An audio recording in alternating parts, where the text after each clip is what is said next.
Chapter 1: The Groom and the Ghost. My shadow tried to kill the horse again. It was a Tuesday. The stable was hot and smelled like old hay and horse sweat. I was trying to brush down a mare named Starlight. She was a jittery thing, always tossing her head like she knew a monster was standing right behind her. And truth be told, she was right. I am that monster. My shadow isn't like yours. It doesn't just sit on the floor. It has too many arms. It has jagged edges that look like broken glass. It hums with a cold, hungry energy that makes my skin crawl. I stayed in the mud of these stables because I was safer there. If I stayed away from people, nobody would have to die. Scrub. Breathe. Stay calm. I told myself this every single morning. I bit my lip because the pain kept me human. If I felt the sting of my own teeth, maybe the beast attached to my spine would stay asleep. But Starlight kicked out suddenly. Her hoof missed my skull by an inch. Without warning, my shadow snapped. It didn't move like a reflection. It moved like a snake. For black, misty limbs shot out from my heels and wrapped around the mare's legs. The horse screamed because it felt the cold, the kind of cold that steals the soul. Back! I hissed. I slammed my fist into the stone wall to distract the thing. My knuckles split open. Blood dripped down my hand, hot and red. As if pulled by a string, the shadow retreated. It coiled around my boots, grumbling like a thunderstorm. I was shaking. My heart was a drum in a hollow chest. I am the cage. I am the guard. I am the prisoner. I just wanted one day where I didn't feel like a weapon.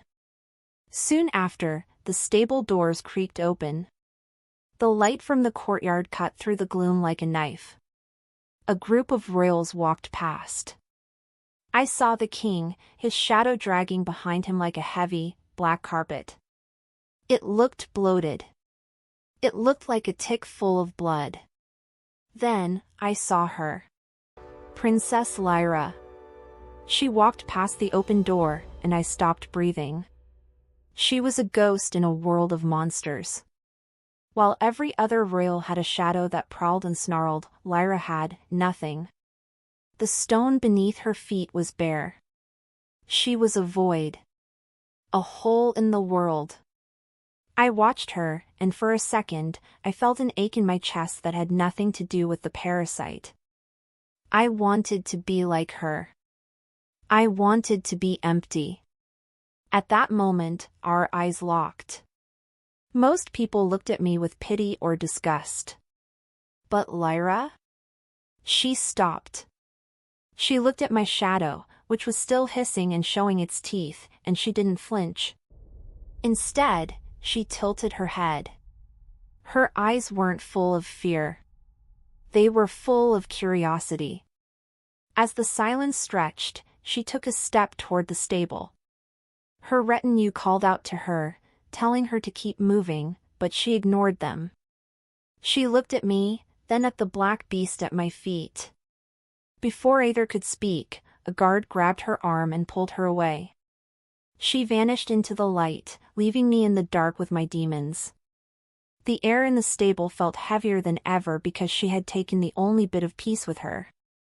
Chapter 2: The Taste of Copper. A man's life is worth less than the dirt on my boots to a lord. I learned that lesson early. I was hauling a bucket of slop toward the pig pens. My shadow was being quiet for once, but I could feel it pacing. It wanted to feed. It always wanted to feed. My family died because I couldn't keep it quiet. I remember the screaming. I remember the way the black mist filled our small house until there was no air left. I am the only one who walked out of that house. Next, a noble named Lord Malachar stepped into my path. He was wearing silk that cost more than I'd earn in 10 lifetimes. His shadow was a thin, mean-looking thing that looked like a whip. "Watch where you're going, filth," Malachor snapped. He kicked the bucket out of my hand.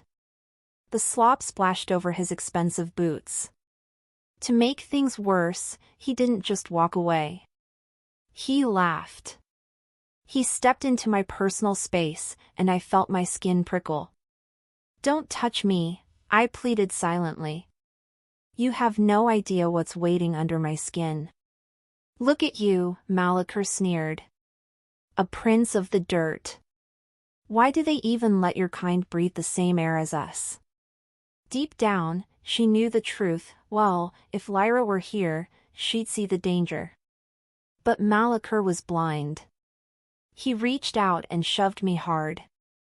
Between one breath and the next, my control snapped. The parasite sensed his aggression and took it as an invitation. My shadow didn't just grow, it exploded.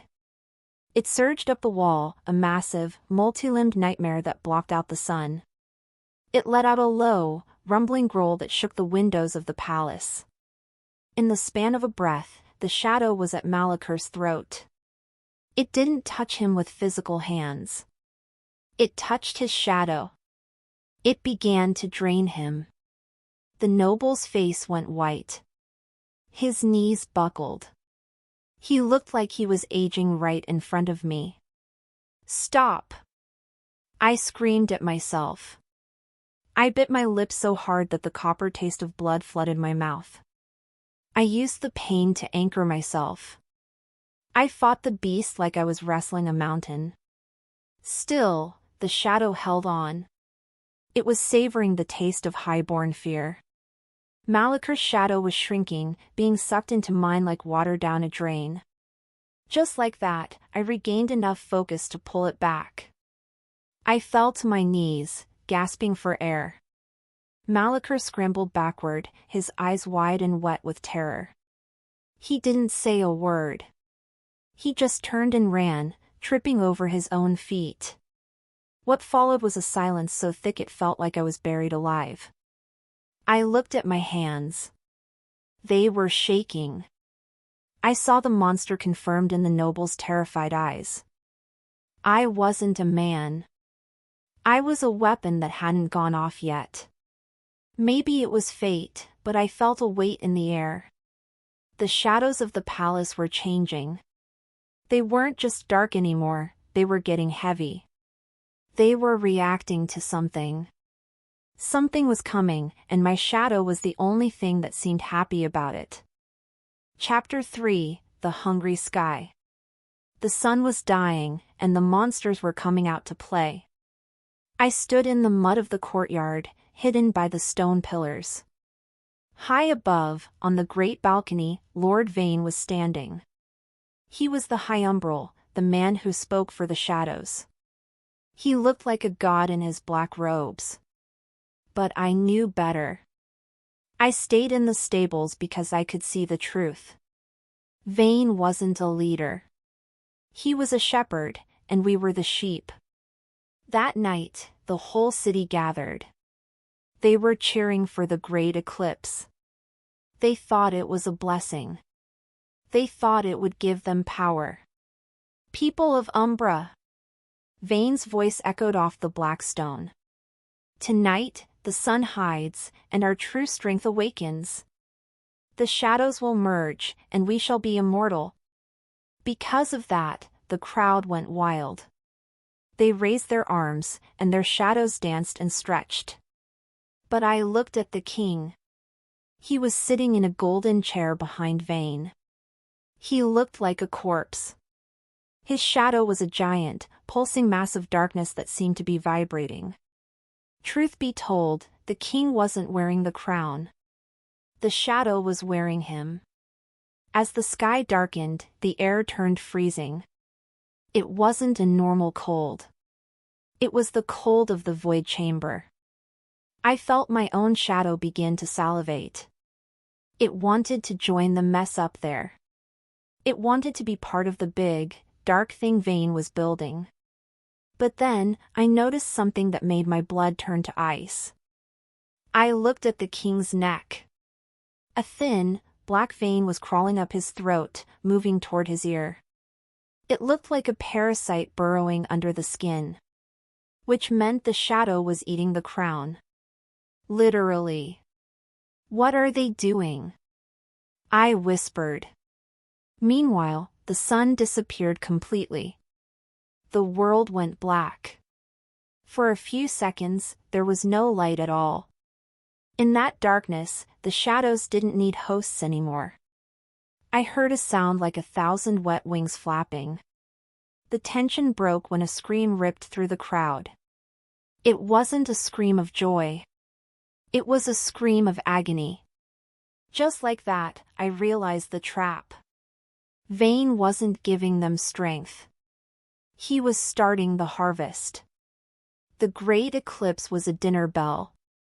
No matter how hard she tried, Lyra couldn't stop what was coming, if she even knew. I saw her on the balcony, standing far away from her father. She looked small. She looked terrified. Her lack of a shadow made her a target. In a world of hungry darkness, she was the only light left. Before the words left her lips, Vane turned his head. He looked down into the courtyard. He looked straight at me. His eyes weren't human. They were pits of endless night. As if fate demanded it, my shadow surged forward, nearly pulling me out of my hiding spot. It wanted to go to him. It wanted to be consumed. And just like that, everything changed. I knew I couldn't stay in the stables anymore. If I stayed, I was just a meal waiting to be eaten. The king let out a wet, rattling cough, and I saw the black vein reach his eye. The harvest had begun. Chapter 4, The Relic in the Run. The world was ending, and I was playing hide-and-seek with a princess. I was huddled in the back of the stable, my heart hammering against my ribs like a trapped bird.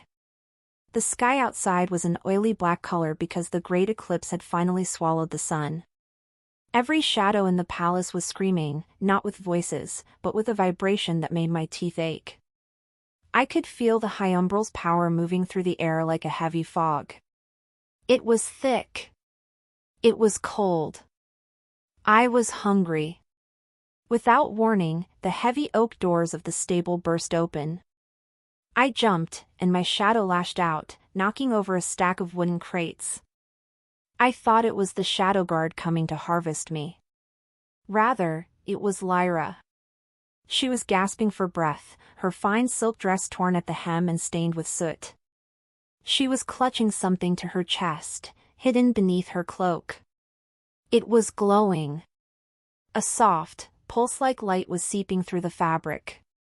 "Kael," she choked out. Her voice was thin, like a wire about to snap. Before she could move, I scrambled out of the hay. I didn't know why she was here, but I knew the danger behind her. I could feel the high umbral's aura, a greasy, suffocating weight, crawling across the floor toward us. It felt like someone was pouring cold lead into the room. "You shouldn't be here, princess," I whispered. I kept my distance because I didn't want my beast to taste her. "They'll kill me just for looking at you." "They're already killing everyone, Kael," she said. Her eyes were wide, reflecting the strange light under her cloak. In fact, she looked like she had seen the end of the world. "My father. Vane did something to him." I tried to take this. She pulled back the cloak. At that moment, I saw it. It was a relic made of bone and black glass. It looked like a fossilized heart, and it was thrumming with a dark, oily energy.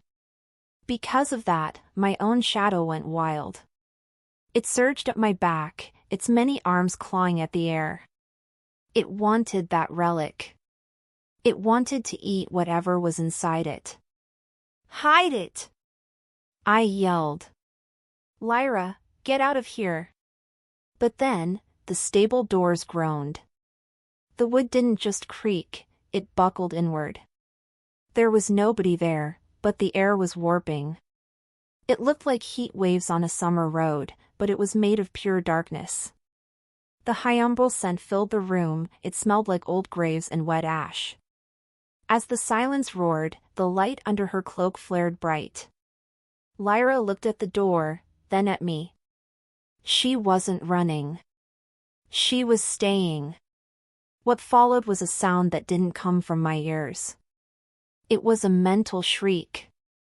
The stable doors began to splinter as if pushed by an invisible weight. Something was trying to get in. Something that didn't have a body. She didn't know what scared her more, the thing at the door or the monster standing in the hay beside her. Still, she took a step toward me. "I have no shadow, Kael," she whispered, her voice trembling. I think that's why I can carry this. But I can't fight them alone." Before the words left her lips, the shadow at my feet stood up. It was no longer a reflection. It was a hunter. Chapter 5: The Beast Unchained. I am a murderer waiting, and my time just ran out. The invisible weight at the door finally smashed through. The wood exploded into 1,000 shards. A wave of pure darkness rolled into the stable, extinguishing the lanterns. In the pitch black, my shadow became a god. It didn't need to stay on the floor anymore. It uncurled from my heels, a massive, jagged shape that filled the rafters. Because of that, I lost my grip. The adrenaline in Lyra's blood was like a dinner bell to my parasite. It could smell her fear. It could smell her racing heart. I felt the connection at the base of my spine catch fire. It was too fast. It was too dark. I was too hungry. "Lyra, run!" I screamed. I grabbed my own head, trying to pull the darkness back inside my skull. Without thinking, the shadow lunged. It didn't care about the hyumbral's invisible force at the door. It wanted the girl. It wanted the light she was holding. For black, misty claws, each as long as a sword, shot toward her chest. No matter how hard she tried, she couldn't move out of the way in time. The shadow moved like lightning. It moved like a nightmare. It was a blur of fur and fury, or what looked like fur made of smoke. Growl. The sound ripped out of my own throat, even though I didn't want to make it. I was a passenger in my own body. I watched as my shadow's hand opened wide, ready to crush her. I screamed because I knew I was about to lose everything. I was about to become the thing that killed my mother. In the span of a breath, the room seemed to freeze. Lyra didn't scream. She didn't turn her back. Instead, she did the most insane thing I've ever seen. She dropped the relic. She dropped her guard. Just like that, she stepped forward. She stepped into the shadow's maw. She reached out her bare hands and aimed them straight for the center of the black mist. As if fate demanded it, the shadow paused. I was confused. It was used by people running. It was used to people crying. It wasn't used to being hunted by a girl with no darkness. As her wolf stirred, or whatever part of her was waking up, she looked me right in the eyes. Her face was calm. It was the kind of calm you see in the middle of a hurricane. "Kael, look at me," she commanded. But then, the shadow's hunger became too much. It snapped its jaws shut. It lunged again, its sharp edges grazing her skin. A tiny bead of blood appeared on her neck. As fire bloomed beneath her skin, the darkness around us began to boil. My shadow was screaming now, a high-pitched whistle that made my ears bleed. I felt my bones crack under the pressure. Deep down, she knew the truth. She wasn't afraid of the beast. She was sorry for it. Before I could move, she vanished into the black mist. I couldn't see her anymore. I could only hear the sound of the parasite feeding. I thought she was gone. I thought I had finally killed the only beautiful thing in my life. Chapter 6, The Touch of the Sun. Her hand was a sun, and I was a man made of ice. The moment their eyes locked through the swirling black smoke, I thought I was seeing a ghost. But it wasn't a ghost. It was Lyra. She had reached through the jagged, cutting edges of my shadow. She hadn't been shredded. She hadn't been eaten. Rather, she had reached through the darkness as if it were nothing but cobwebs. Her small, pale hand found my forearm. As if summoned, a shock of heat blasted through my entire body. It wasn't the heat of a fire. It was the heat of a summer afternoon. It was the feeling of a first breath after being underwater for a lifetime. Just like that, everything changed. The shadow didn't just stop. It shattered. The black limbs, the jagged claws, the hungry mouth, it all turned into harmless smoke and blew away in a wind I couldn't feel. The silence that followed was so loud it made my head spin. For the first time in 10 years, the vibration in my spine was gone. The hunger in my chest was dead. In the quiet that followed, I looked down at her hand on my skin. I could see the individual pores. I could see the tiny blue veins. More importantly, I could feel her. I could feel the texture of her skin. I could feel the pulse in her fingertips. You're not dead," I whispered. My voice sounded different. It sounded like a man's voice, not a monster's. "I'm not dead, Kael," she said softly. Her hand stayed where it was. Maybe it was fate, but she didn't seem to want to let go. As the silence stretched, I realized something impossible. I looked at the floor. I looked at the walls. There was no shadow. Not hers, and not mine. The room was filled with a soft, golden glow that seemed to be coming from her. In fact, it was coming from inside her skin. It was Lux. It was the opposite of the shadows. It was the power that Vane had been trying to hide from the world. Because of that, I felt a weight lift off my soul. I wasn't a monster. I was just a host for a parasite that couldn't handle the light. Soon after, I noticed the air. I breathed in, and it didn't taste like ash. It tasted like rain. It tasted like hope. I felt the actual temperature of the room, the cool night breeze coming through the broken door. "What did you do?" I asked. I was afraid to move. I was afraid that if I moved, the beast would come back. "I think I unplugged it," Lyra said. She looked down at the relic on the floor. It was dull now. It looked like a common rock. "It needs the shadow to work. Without your darkness, it's just bone." Truth be told, I didn't care about the relic. I only cared about the girl. I was locked into Lyra's fate because she was my only source of peace. She was the only thing that made the screaming stop. The air thickened as we heard footsteps outside. Many footsteps. The shadow guard were coming. They had seen the light. Before the words left her lips, I stood up. I felt strong. Not the fake, shaky strength of the shadow, but the solid strength of a man who finally has something to live for.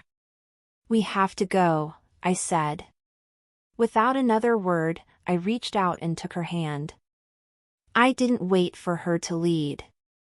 I led her. For the first time in my life, I wasn't running from the dark. I was carrying the light. As the sky darkened further outside, we stepped over the shattered wood and out into the night. The journey had just begun, but the monster was finally, truly quiet. Chapter 7, The Weight of Empty Space. The silence was louder than the screaming had ever been. We were huddled in an old hayloft near the edge of the palace grounds. My skin felt like it was buzzing. After that brush with Lyra's light, the parasite in my spine felt like a bruised nerve. It was still there, but it was cowering. It was hiding in the cracks of my bones because it was terrified of the girl sitting across from me. I looked at the floor where my shadow should be. There was just floor. It felt like I had lost a limb, but the limb was made of poison. Next, Lyra held out her hands. A soft, white glow pulsed beneath her fingernails. It looked like she had swallowed a star. From there, she began to explain what she had seen in the High Umbral's books. "They aren't parts of us, Kael," she whispered. Her voice was steady, but her eyes were wide with a secret that could burn the world down. "The shadows. They're leeches. They're living things that latch onto our spines the moment we're born. They feed on our joy. They feed on our life.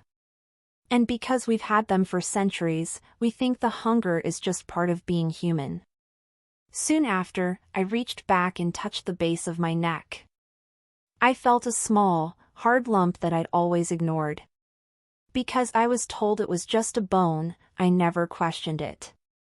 Because everyone had one, I thought it was normal. In fact, it was the leech point.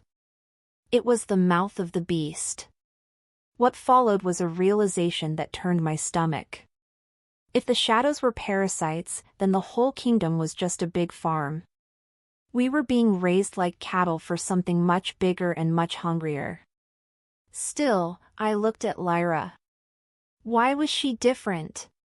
Why was she born empty? That was an open loop I couldn't close yet. Was she a mistake, or was she the cure? "I feel so light," I said, my voice cracking. "I feel like I could float away." Yet, the fear was still there. No matter how hard she tried to look brave, Lyra was shaking.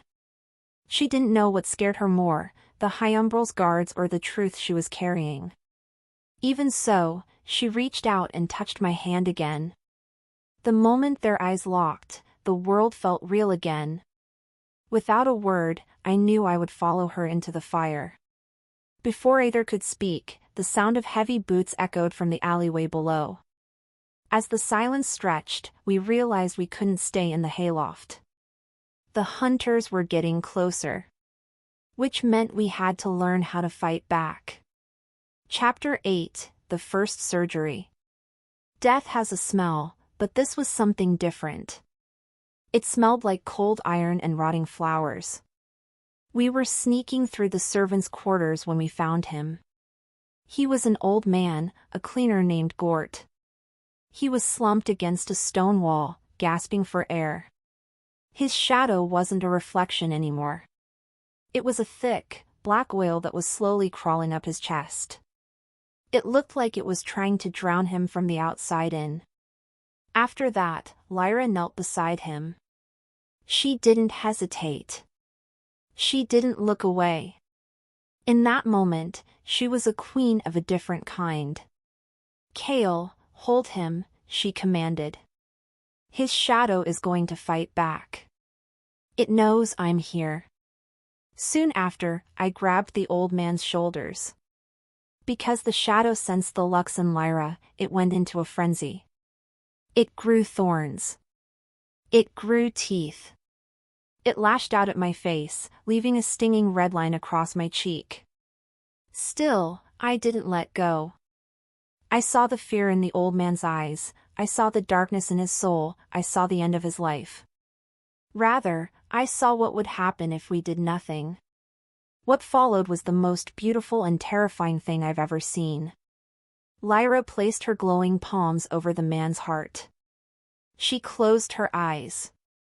As fire bloomed beneath her skin, the room turned white. "Let go of him," she hissed at the darkness.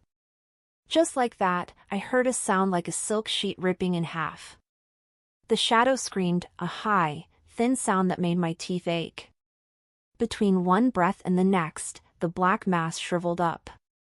It turned into gray ash and blew away into the corners of the room. By the time I could see again, Gort was sitting up. He was breathing clearly. He looked 10 years younger. But then, he looked at the floor where his shadow used to be. "It's gone," he whispered.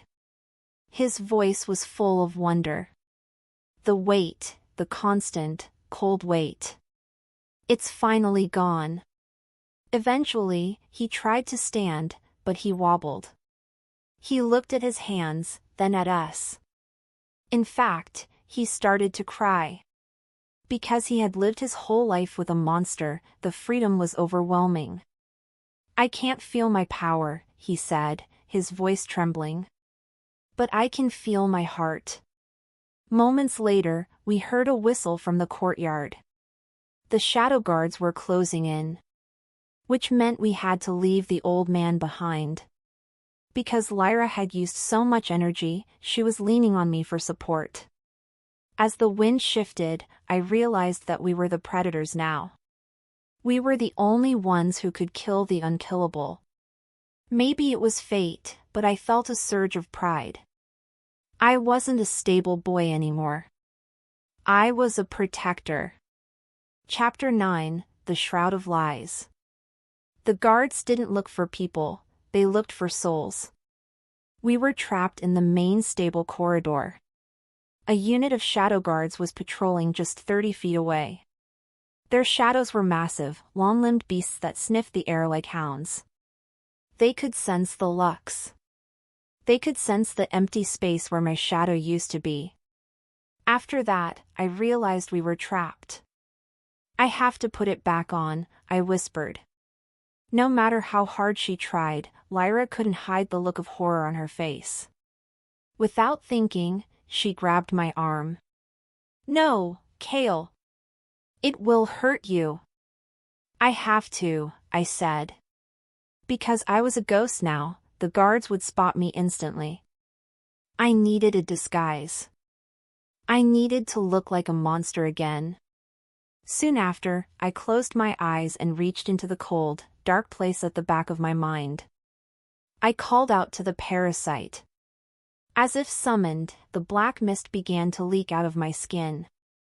It felt like needles being pushed through my pores. To make things worse, the shadow was angry. It had been kicked out, and it wanted revenge. It coiled around my throat, squeezing until I saw spots. Still, I forced it to behave. I made it lay flat on the floor. I made it look like a normal, boring shadow. In fact, the revulsion I felt was almost enough to make me vomit. Because I had tasted the light, the darkness felt like wearing a suit made of leeches. Moments later, the guards walked past our stall. One of them stopped. His shadow, a thing with 6 glowing red eyes, leaned over the gate. It sniffed me. It felt the residue of Lyra's lux hiding under my skin.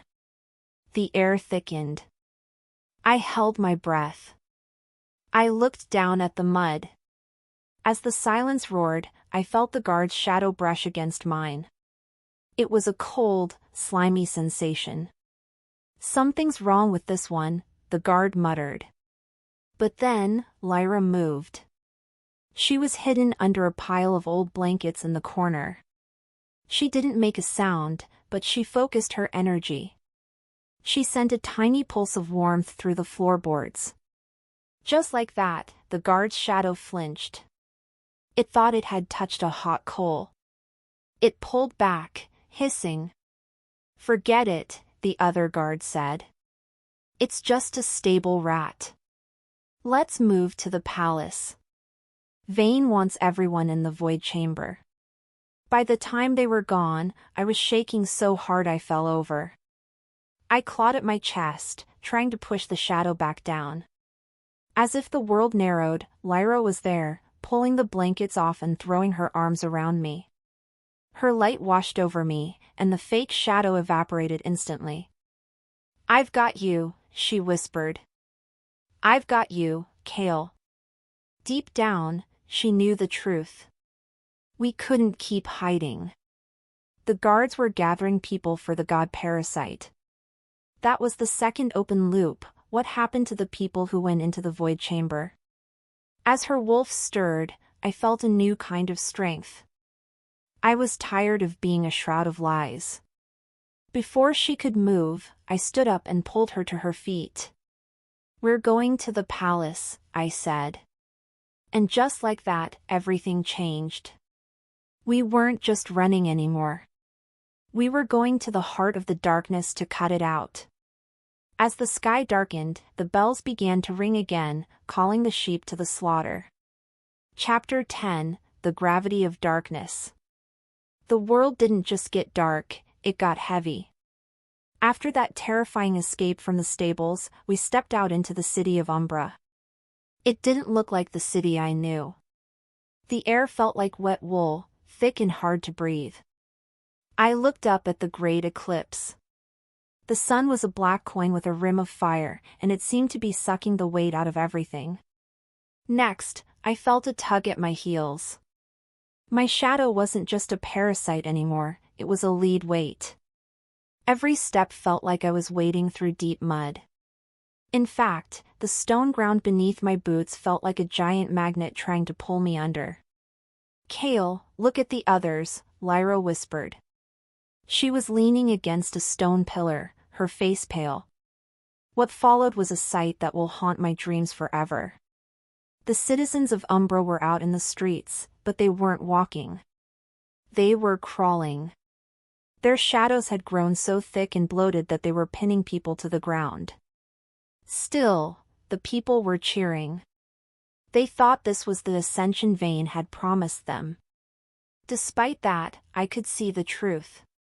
They were being anchored. They were being prepared for the knife. Soon after, my own shadow flared up. It didn't care that Lyra had cleansed me earlier. It was feeding off the energy in the air. It grew until it was 10 feet tall, a jagged wall of black glass. To make things worse, it turned on me. It pinned my arms to a crumbling brick wall. I felt the cold teeth of the parasite sinking into my collarbone. Because the eclipse was near, the master was calling his hounds home.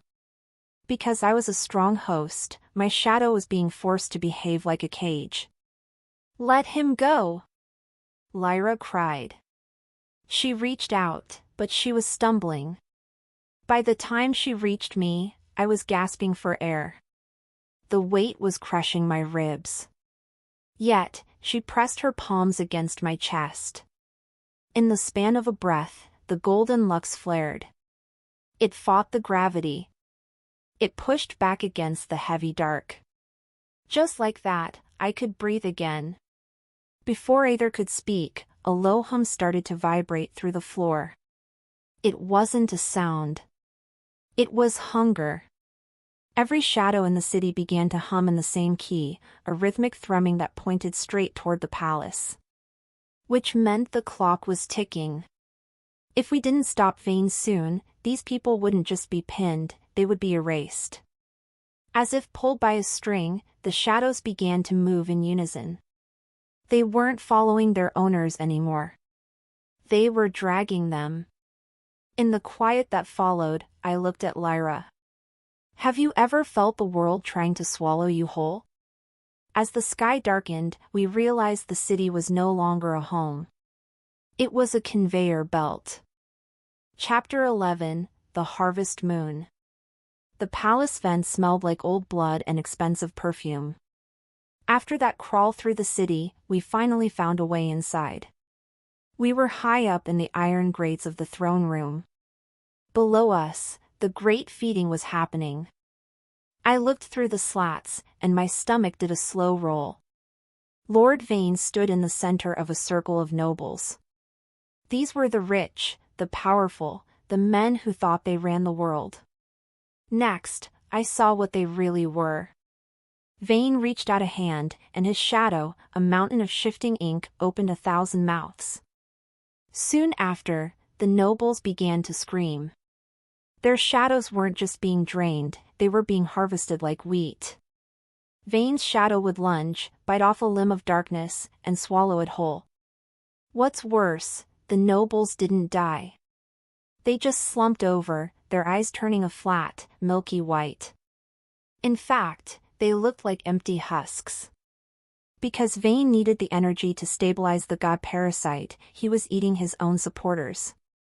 Because they were ripe, they were the first to go. "They're just crops," I whispered. My voice was a ghost of a sound. "He doesn't want to lead them. He just wants to eat them." Still, Lyra didn't look away. She was watching her father, the king. He was sitting on the throne, but he wasn't moving. His shadow was being merged with Vane's, a bridge of black rock connecting them. More importantly, I saw the merger beginning. The shadows were weaving together to form something new, something that didn't need a host at all. Moments later, Vane stopped. He tilted his head. He didn't look at the screaming nobles. He didn't look at the king. Instead, he looked straight up at the vent where we were hiding. Truth be told, I stopped breathing. I felt his gaze like a physical weight on my heart. As the silence roared, Vane's mouth curled into a slow, jagged smile. He didn't call the guards. He didn't shout. He just watched us. As if fate demanded it, I felt my shadow try to answer him. It wanted to jump out of my skin and join the feast. Before the words left her lips, Lyra grabbed my hand. Her touch was the only thing keeping me from falling through the grate. Without another word, we realized we had seen too much. This wasn't just about one man's greed. It was about a mass extinction. As the truth unraveled, I realized Vane wanted us to watch. He wanted us to see how hopeless we were. Between them, something cracked, and the iron grate beneath us began to groan. Chapter 12: The Leak in the Labyrinth. Run or die. There were no other choices. What followed was a frantic scramble through the palace tunnels. We had dropped from the vents just as the iron gave way. Soon after, the alarm bells started to shriek. It was a high, piercing sound that made the shadows in the walls crawl with excitement. Next, I grabbed Lyra's hand and pulled her toward the servants' exit. We were running blindly, our boots slapping against the damp stone. I can't keep it in," Lyra gasped. Without warning, she stumbled. Because she was so terrified and exhausted, her lux was leaking out. It wasn't a soft glow anymore. It was a beacon. It sprayed out of her skin in bright, white sparks. To make things worse, every shadow in the district sensed it. We could hear them coming. It sounded like 1,000 snakes sliding over silk. In fact, the walls seemed to be bleeding black ink as the parasites chased the light. "Keep going!" I roared. I scooped her up into my arms. Her body moved on instinct, clinging to my neck. I wasn't a stable hand anymore. I was an engine of pure desperation. Because I loved her, my muscles didn't feel the burn. Because she was the light, I would carry her through the mouth of hell. Moments later, we reached the entrance to the subterranean ruins. It was a hole in the ground that led to the city's ancient foundations. Eventually, I swung the heavy iron door shut and bolted it. The darkness in the tunnel was absolute, but Lyra's leaking light showed the way. Still, I felt a cold shiver go down my spine. By the time I set her down, my breath was coming in ragged stabs. I looked back at the door. I looked down at the floor. What's worse, I saw what had followed us. A trail of black, oily ink was seeping under the door. It wasn't just a shadow, it was my shadow ink. It had been leaking out of me the whole time, like a breadcrumb trail for Vane's hunters. Deep down, she knew the truth. We weren't safe. We had brought the monster right to the doorstep of the only refuge we had left. "We're being followed," I whispered. As the wind shifted in the deep tunnels, I heard a growl. It didn't come from a throat. It came from the shadows themselves. Which meant our secret base was about to become a graveyard. As if the world narrowed, I looked at the dark path ahead. In the echo of his voice, Vane's smile still burned in my mind. And just like that, everything changed. We weren't just hiding anymore. We were trapped in a labyrinth with a beast that knew exactly where we were. Chapter 13, The General of the Broken. The ruins smelled of damp earth and the heavy, metallic tang of fear. After that desperate flight through the tunnels, we found ourselves in the Great Vault, a cavernous space where the shadowless were hiding. There were dozens of them now. Men and women who had been unplugged by Lyra, sitting in the dim light like shivering ghosts. They looked at me with hollow eyes, seeing only a man who still carried a monster. Next, Lyra collapsed into a chair, her skin pale and her light flickering like a dying candle. Soon after, a man named Silas stepped forward. He had been a blacksmith, but without his shadow, his arms looked thin and his spirit looked crushed. "We can't fight them, Kael," Silas whispered. His voice was a dry rattle. "We are half men now. Without our shadows, we have no strength. We are just meat for the harvest." In fact, the room was filled with the sound of quiet weeping. Because they had relied on the parasites for their physical power, they felt like they were nothing without the leeches. Because they were afraid, they were already dead. What followed was a surge of anger that made my blood boil. I stood in the center of the vault and slammed my fist against a stone pillar. "You are not half men," I roared. My voice echoed off the ancient walls. "You are finally whole. What strength did you have? It wasn't yours. It was a loan from a monster that wanted to eat your soul. You still have your hands. You still have your hearts." Still, they didn't move. No matter how hard she tried, Lyra couldn't find the strength to speak. Deep down, she knew the truth: if I didn't lead them, no one would. Eventually, I picked up a rusted iron bar from the floor.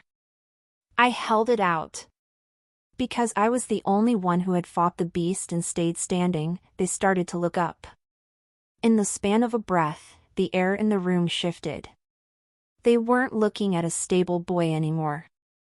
They were looking at a commander. Moments later, I began to show them how to move. How to breathe. How to use their own human muscles instead of the shadow's pull. As if pulled by a string, Silas stood up. Then another. Which meant we were no longer a group of victims. We were an army. Chapter 14, The Soul's Scar.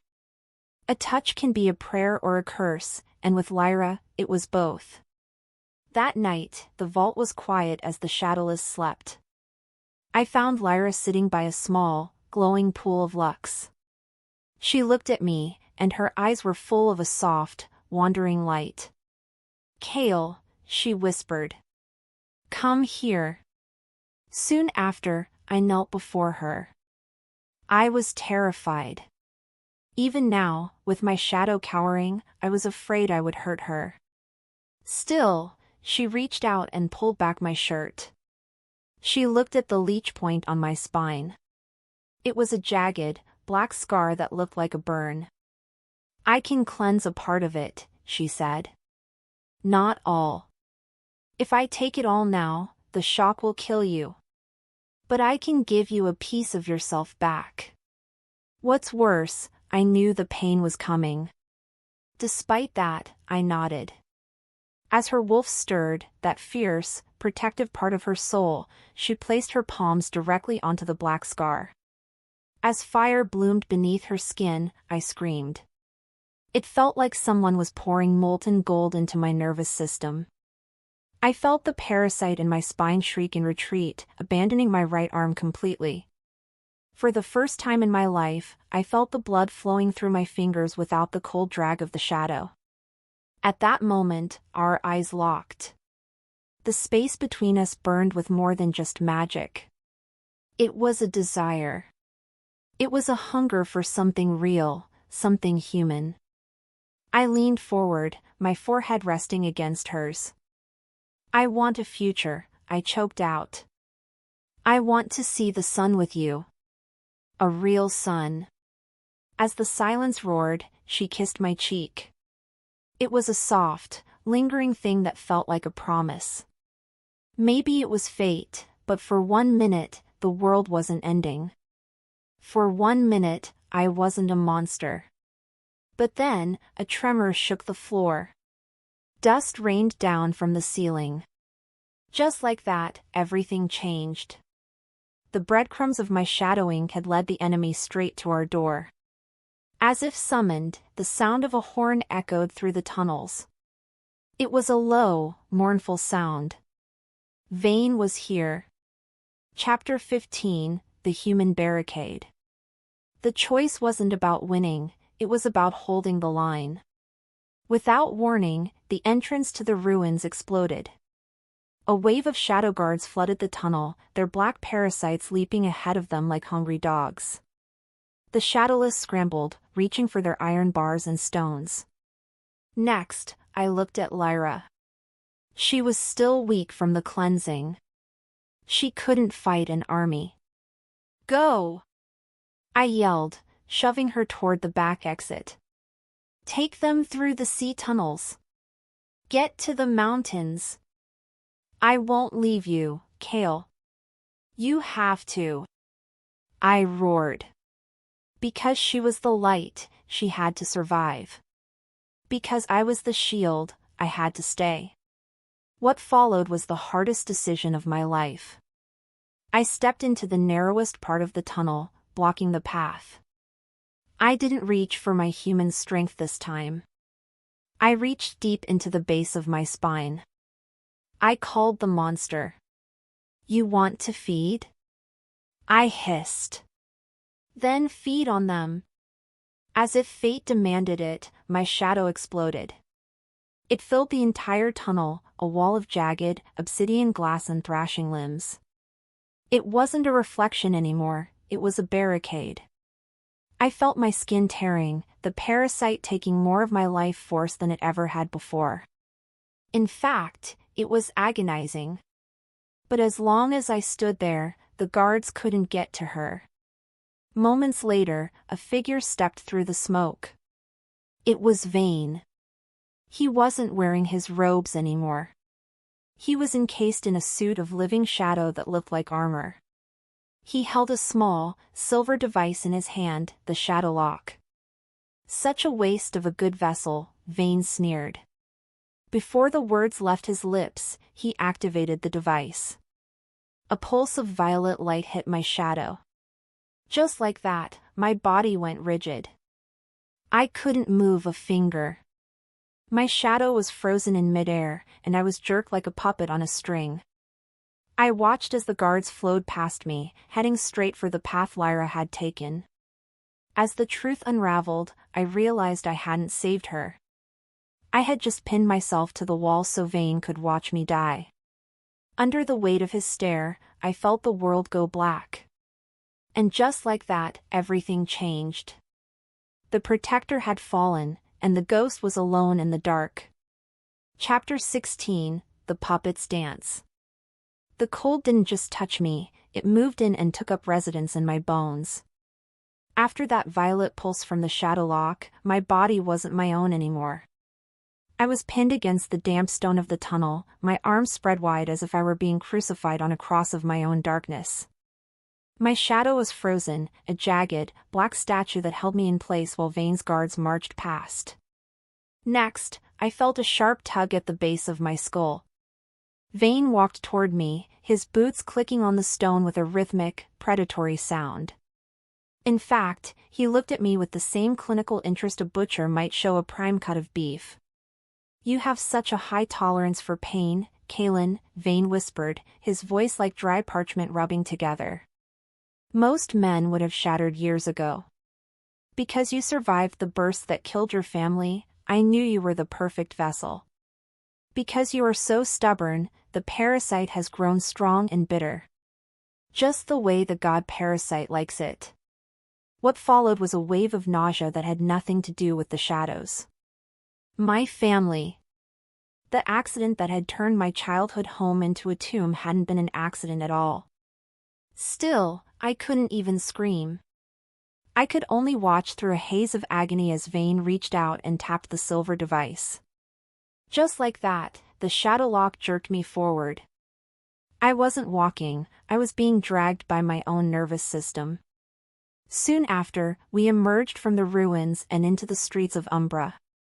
To make things worse, the harvest was in full swing. I saw Silas and the others, the shadowless I had tried to train, being herded into iron cages. They looked at me as I was dragged past, their eyes full of a betrayal that cut deeper than any blade. Despite that, I couldn't tell them I was sorry. I couldn't tell them that I had failed. By the time we reached the palace gates, the sky was a bruised, sickly purple. Which meant the great eclipse was reaching its peak. As the silence roared, I felt my shadow beginning to liquefy, melting back into my skin so it could prepare for the final merger. Under the weight of his stare, I realized I wasn't just a prisoner. It was the main course.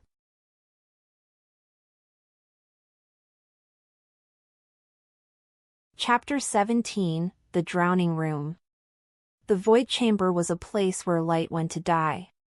What followed was a descent into the deepest bowels of the obsidian palace. The walls here weren't made of stone, they were made of solidified shadow ink, pulsing with a slow, rhythmic heartbeat. Soon after, the guards threw me onto the floor in the center of the chamber.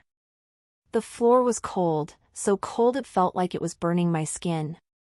Next, I looked up and saw the god parasite. It hung from the ceiling like a massive, black lung, dripping with oily ichor. Without warning, the shadow lock deactivated. I collapsed into a heap, my muscles twitching with exhaustion. Because the room was so thick with darkness, I felt like I was drowning in ink. In fact, every breath I took tasted like wet ash and old blood. To make things worse, I could feel the god parasite reaching out for me. It didn't want my blood, it wanted the beast attached to my spine. The merger is simple, Kaelen, Vane said, stepping into the dim light. He began to peel back his own silk robes, revealing a chest covered in black, pulsing veins. I give the god parasite your shadow, and in return, it gives me the power to remake this world.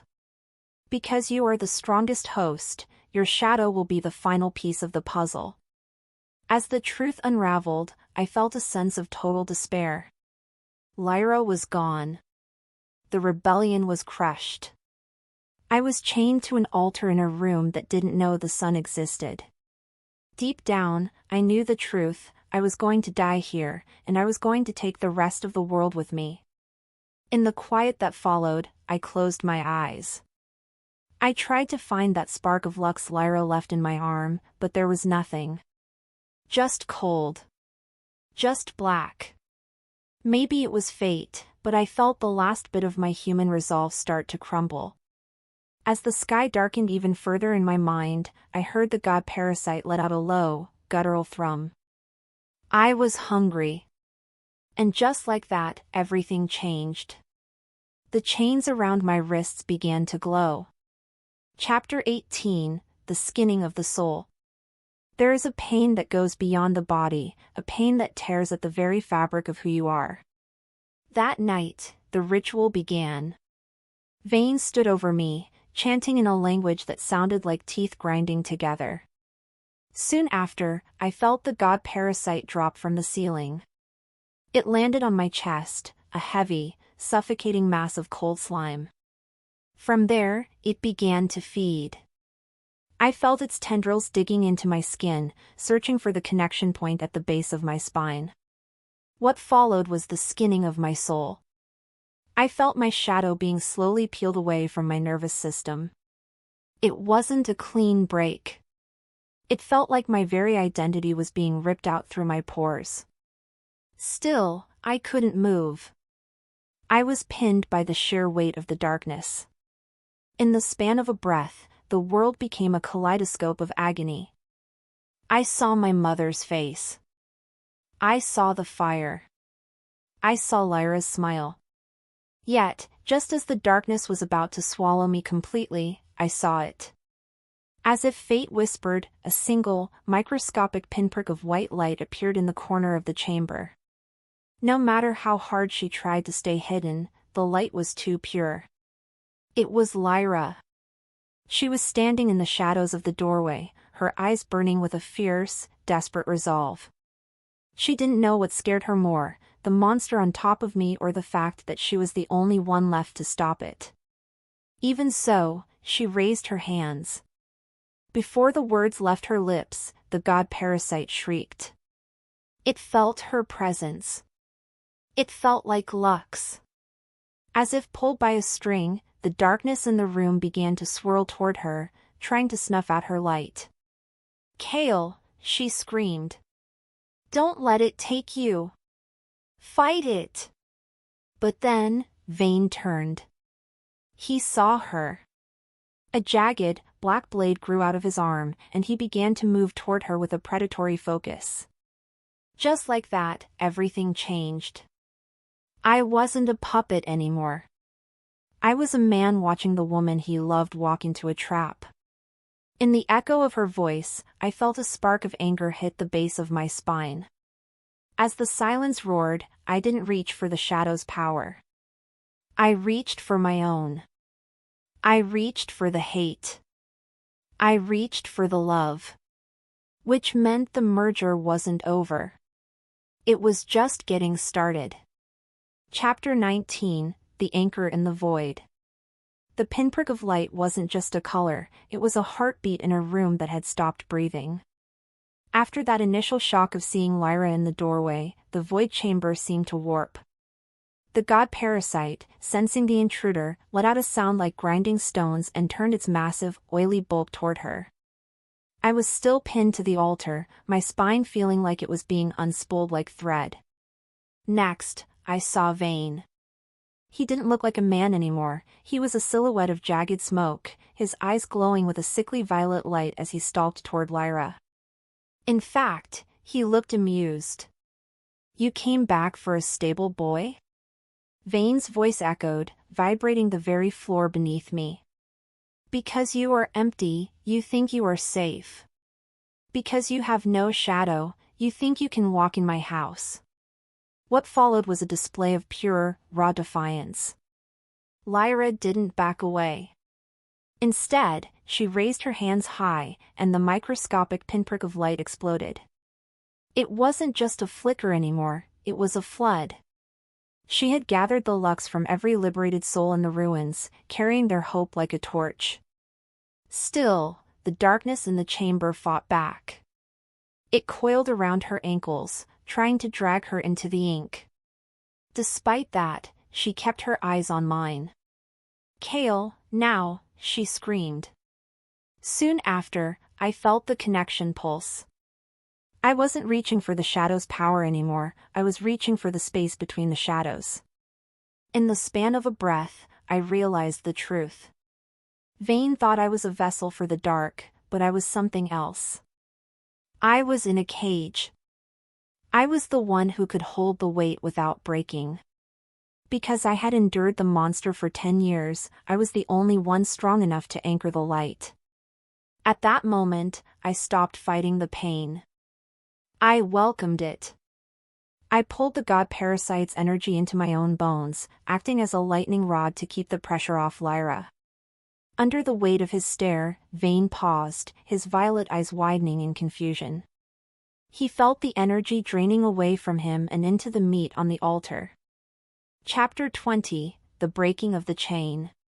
Human bone is stronger than shadow silk if the soul behind it is on fire. The moment their eyes locked, I felt the lux pouring into me from across the room. It burned. It felt like my blood was turning into steam. But then, I felt my fingers move. These weren't the shadow's claws. These were my hands, calloused from the stables, scarred from the struggle, and entirely mine. As if pulled by a string, I gripped the iron chains that held my wrists to the altar. Without thinking, I didn't use magic. I used muscle. I used the 10 years of hauling hay and wrestling stallions. I used the rage of a son who had watched his family burn.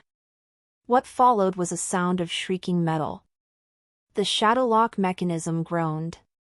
To make things worse for Vane, the god parasite was still attached to me, and as I pulled, I was pulling the monster's own weight against the floor.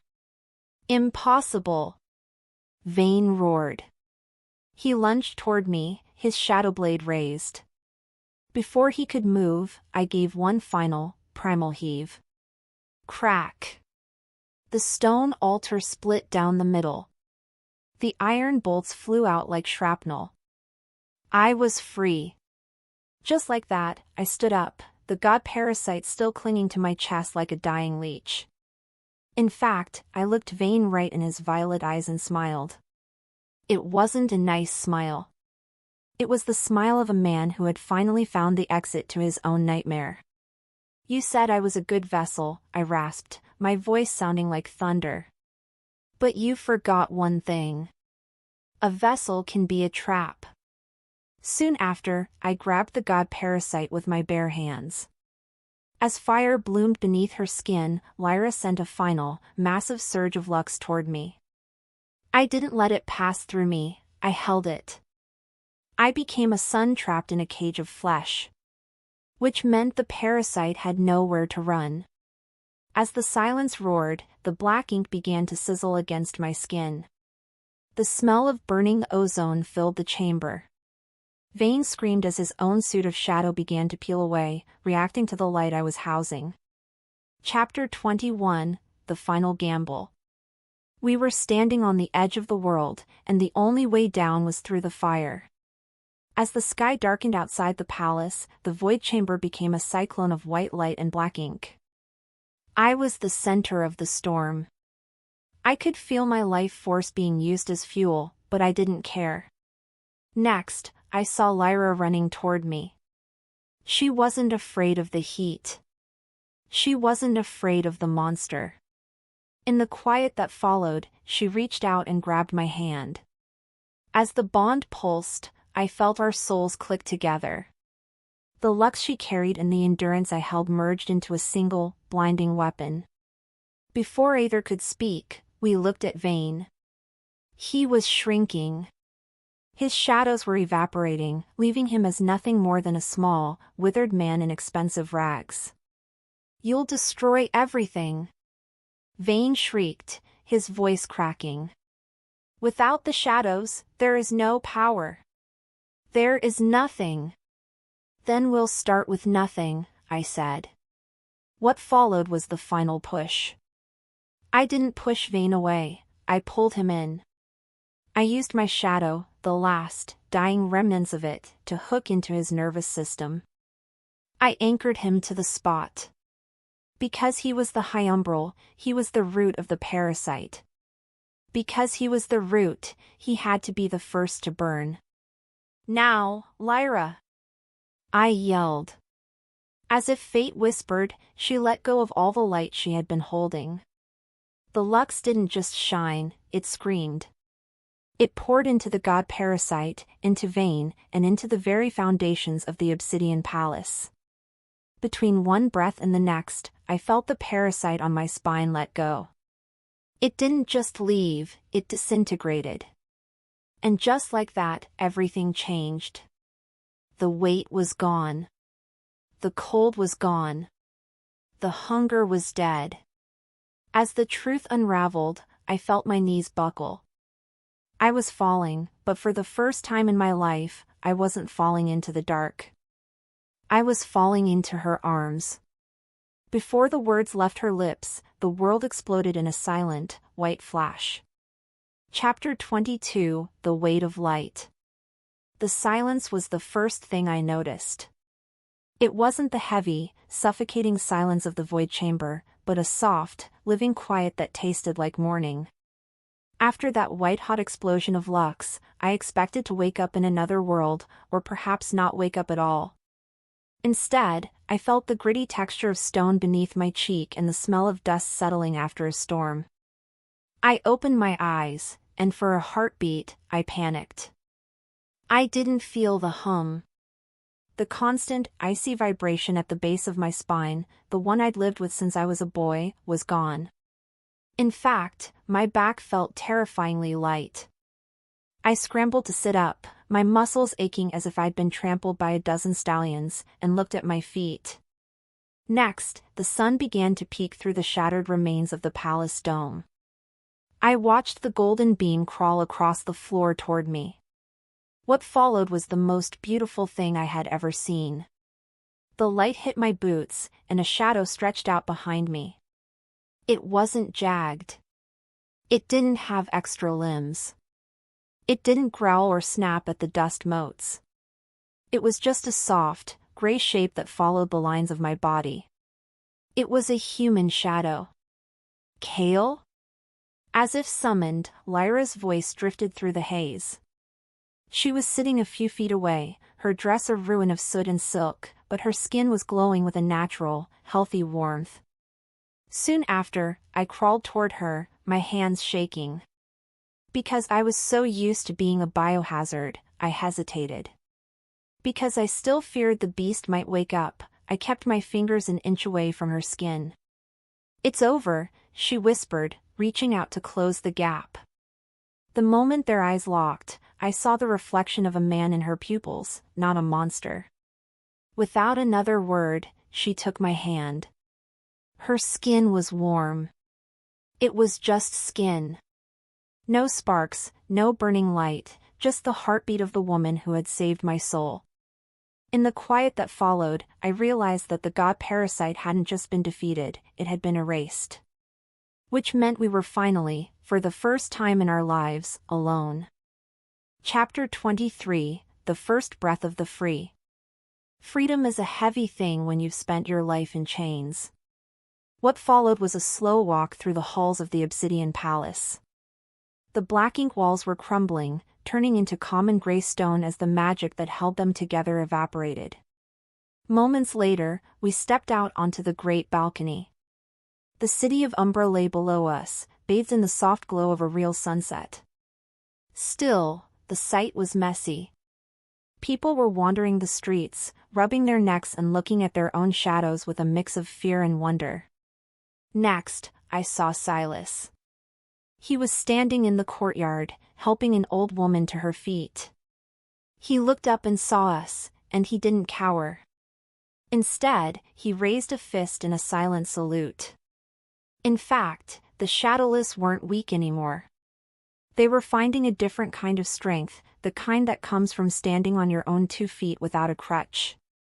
Because the parasites were gone, the air felt thinner, cleaner, and full of possibility. "What do we do now?"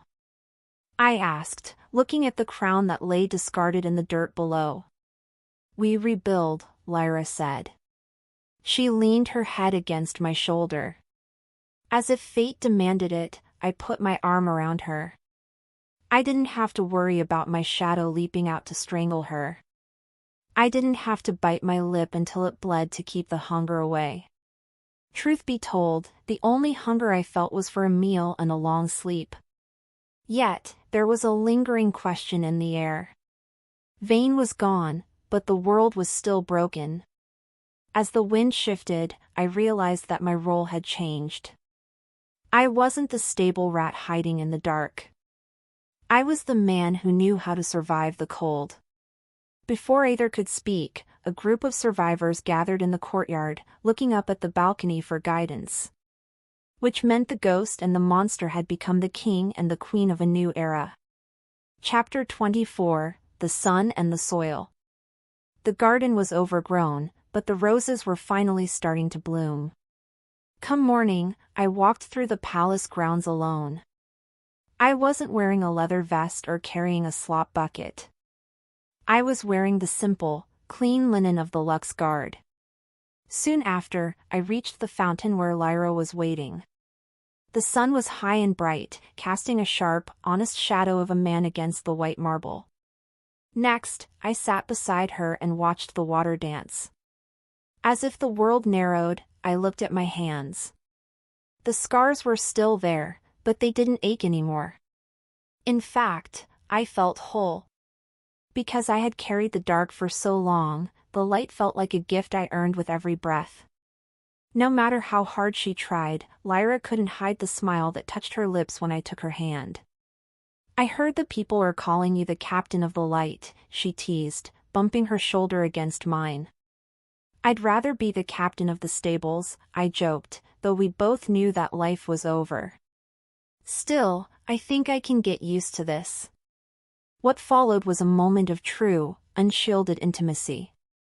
I leaned in and kissed her, not as a desperate act of survival, but as a promise of a future. As her soul answered, I felt a warmth spread through my chest that had nothing to do with parasites or magic. It was just love. It was just us. Deep down, she knew the truth, and so did I. We had changed the world, but more importantly, we had changed ourselves. As the silence stretched, I looked up at the sky. It was blue. It was vast. It was empty of monsters. And just like that, everything changed. I wasn't in the cage anymore. I was the inhabitant. Before the words left her lips, I knew what she was going to say. We were free. With every step he took toward the palace, Kaelen Thorne knew he was no longer a shadow's mask. He was a man, walking in the sun, and for the first time, he wasn't afraid of his own reflection. As the echo faded, we walked back into the palace together, hand in hand, leaving the darkness behind us where it belonged, in the past.